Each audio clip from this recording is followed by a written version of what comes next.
Hello, everybody, and welcome back to another Overwatch League fan thoughts and analysis video. I want to apologize right now. My throat really hurts, so I'm going to try to keep this video short, and I'm also going to try not to get too loud and excited. I don't know why my throat hurts so much. I think I was screaming too much watching Overwatch League matches over the past several days, that my throat has begun to not cooperate with me correctly. So, with that out of the way, let's jump into this video. Let's start by talking about what happened this past week, and it was interesting. Certainly did not go the way that most people had expected. So, here is a look at the current live bracket that you can see here. And as you can see, things did not go the way I think most people had anticipated. Now, as you can see, the first game that we had was the Vancouver Titans against the Seoul Dynasty, which the Vancouver Titans did win, which was one that was expected. That the number 1 seeded Titans would win against the 8 seeded Dynasty. So the Dynasty move on to the semifinals, where they would face off against the winner of Spark Gladiators. That was a very close series that probably should not have been as close as it was. It probably should have been won by the Gladiators earlier than it was, but they did finally manage to win the series on the final map. That one I had picked the Spark originally, but we'll look over the bracket later. So that one didn't go super well. Then you have the New York Excelsior taking on the London Spitfire. Almost everybody in the world picked the London Spitfire to win that series, but the New York Excelsior with a pretty dominant 4-1 victory there. And finally, in what is possibly the most heartbreaking loss any team has ever experienced in the Overwatch League, the San Francisco Shock are eliminated from the winner's bracket by the Atlanta Reign. So the Titans and Gladiators would match up in the semifinals, while the Excelsior and the Reign would match up in the semifinals as well. Moving into the losers bracket, we had the Seoul Dynasty taking on the Hangzhou Spark, which the Hangzhou Spark won very easily, very convincingly. Seoul Dynasty eliminated from playoffs. They're the first team to be completely eliminated from the playoffs, but they did make it through the play-ins, so they do have that going for them. And finally, the final game of the losers bracket, round one, was the London Spitfire taking on the San Francisco Shock, a matchup that I don't think many people expected to be in the losers bracket, especially not the losers bracket round one, but here it is. And the San Francisco Shock 4-0 the London Spitfire. London Spitfire were a team that a lot of people had a lot of high hopes for. They did not look good. They did not perform well.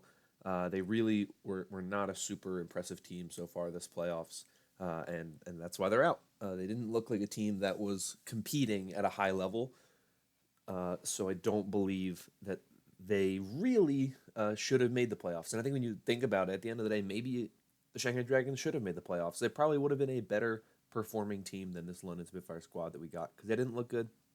They didn't play super well. It was pretty bad at the end of the day. It just was not an exciting team to watch in this playoffs.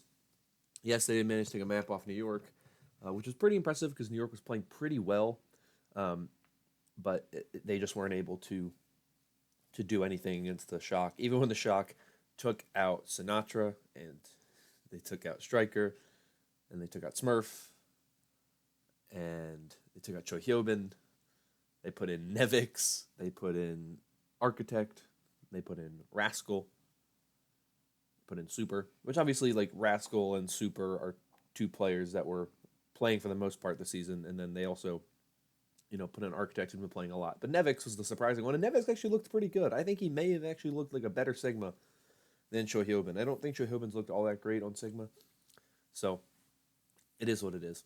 As we talk about now the semifinals, which are the final matches that we saw this past week, the Vancouver Titans beat the LA Gladiators 4-2, and the New York Excelsior beat the Atlanta Reign 4-2 as well, setting up a 1-2 matchup in the winners' finals, which, of course, on the surface doesn't look that weird. You'd say, of course, the 1 and 2 seed are going to meet in the winners' finals. That's what you'd expect. But if you told me 2 weeks ago that New York would have to win, or that New York would be playing in the winners' finals, I'd call you crazy. Because I was like, there's no way they're beating the Shock and the Spitfire. There's no way they beat those two teams. And I would be correct. They did beat the Spitfire, but they did not have to beat the Shock. But even if they didn't beat the Shock, they would have still had to beat the Reign, which I wouldn't have believed either, because I thought the Reign looked like a very good team. New York, however, have been very, very impressive in this meta. I'm kind of surprised by it, but it suits their style very well. Sabiobi is really, really, really performing well on on the Reaper. Yeah, the Reaper. I was like, wait, is he playing Reaper? The Reaper. Libro's Doomfist is good. It's a solid Doomfist. He's playing the hero at a high level, and they're looking very good. And I think they have a very, very, very good grasp of what the meta is. They're running a lot of weird strategies. They're running very tailored strategies for each of the playoff maps, and they're working very well. They've been running a lot of Bastion strategies. Now, there were a couple things that Atlanta Reign that New York did not look prepared for. They did not look very good against Atlanta's Symmetra. They did not look very good when Atlanta was running Ashe. You know, when you kind of go against the norm, New York, you can kind of see the cracks in New York. But, right, they have about a week, not quite a week, but they have until Friday now to prepare to play Vancouver. And they know that they can now look at what they did poorly against London or Atlanta, find the things that didn't work, and they can kind of refine that. Vancouver obviously can do the same thing, but I thought New York looked very good. They were very, very impressive this meta. I think Meko is one of the best Sigmas in the league right now. Um, Top two, possibly. Meko is very, very good in the Sigma. The best Sigma in the league right now, hands down, in my opinion, is Gator for the Atlanta Reign. He has looked incredible on the Sigma. He has really, really, really done well. Even when they lost to New York, he was putting up insane numbers on the Sigma. Um, if you want a master class in Sigma play, Gator is the person to watch. So I think Atlanta is going to be a really fun team to watch. It'll be really cool to see if they match up against the Shock again. I hope they do. I think it'll be a really cool match to see. But let's take a look now at my updated picks for the bracket going forward, because why not? And as you can see, these matches that you see me have here, all of these, with the exception of the grand finals, will be taking place over the next week. So the first matches we have to start the week on Thursday are our losers round 2 matches, where we have the Atlanta Reign taking on the Hangzhou Spark and the LA Gladiators taking on the San Francisco Shock. I think we will be seeing the Atlanta Reign beating the Spark. I think the Reign have looked better. I think Gator is so good at the Sigma. He is really, really, really dominating a lot of these matches. I really think you cannot stress the importance of Gator enough. I think the Atlanta Reign take that series against the Spark. I think the Shock take the series against the Gladiators as well. The Shock have looked very, very good since, even when they lost to the Reign, they still looked very good. It was a close series. Um, but they still managed to pull out they managed to lose. They didn't pull off the series at the end of the day, but they still looked solid. They still looked pretty strong. The Gladiators, I don't think they've looked all that great. I haven't been super convinced by them. Surefour has definitely been the best looking part of this team. They haven't looked bad, but I don't think they've been super impressive. And I think the fact that they struggled to beat Hangzhou, they barely performed well against Vancouver. To me, that's a sign that the Shock really do have this series pretty much in the bag. The winners' finals will be taking place on Friday, which is, of course, between Vancouver and New York. I'm going to be picking Vancouver for that one. I just think New York has too much. They haven't shown enough consistently throughout the season for me to think that they can beat Vancouver. They lost to Vancouver only a couple weeks ago. It was a different meta. They did perform well against Vancouver. I think it'll be a close series. I just think right now Vancouver looks to be a team that definitely is going to be a difficult team to beat. If any team can do it, New York can do it with the way they've been playing recently. If you told me 2 weeks ago this would be the winners finals matchup, like I said, I'd call you crazy, because I said New York. Because New York has not been that good. There's no way. But here they are, and I think it's gonna be really interesting to see how the series goes. But I think ultimately the Titans do win it. Losers round 3, of course, have the Shock Reign rematch. I'm picking the Shock to win that one. Losers finals, which would be the last match of the week, which we would have on Sunday. I'm picking the Shock to beat the Excelsior, and I am still having the Titans Shock as our matchup in Grand Finals. That has not died yet. I still have that matchup in the Grand Finals. I still think the Shock would win that matchup.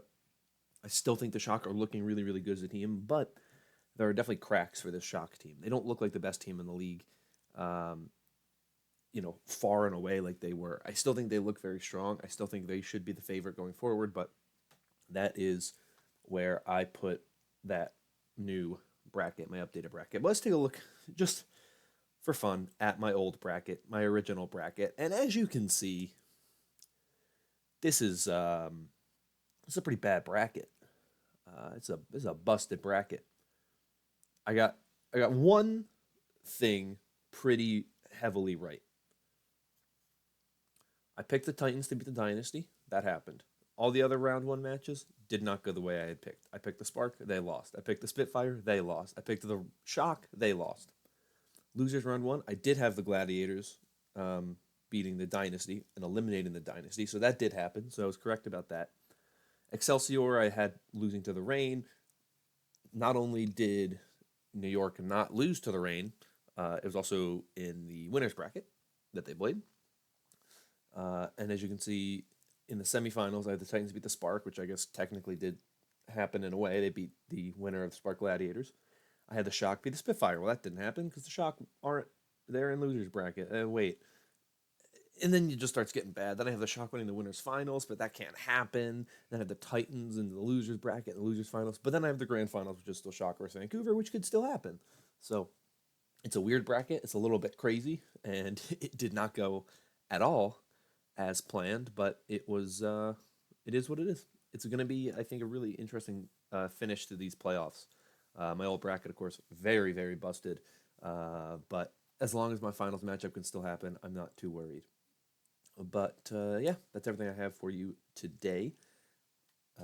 I really have enjoyed these playoffs. I'm excited to hopefully see New York continue to perform well. I think the better New York does, the better the playoffs are, just in general, because I think New York is really the kind of catalyst behind this playoffs.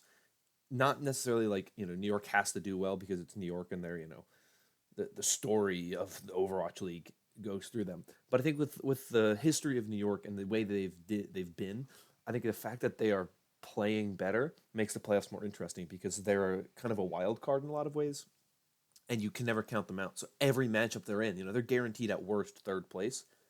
Every matchup that they're in now, you look at this team and you say this is a team that is going to compete in a lot of different ways. This is a team that could very easily win this whole thing, I think. And it makes it so for so long we kind of thought it would be between Vancouver and San Francisco. And as long as New York's playing well, there's always, always, always a chance that we don't see Vancouver or San Francisco win this and New York manages to win the whole thing.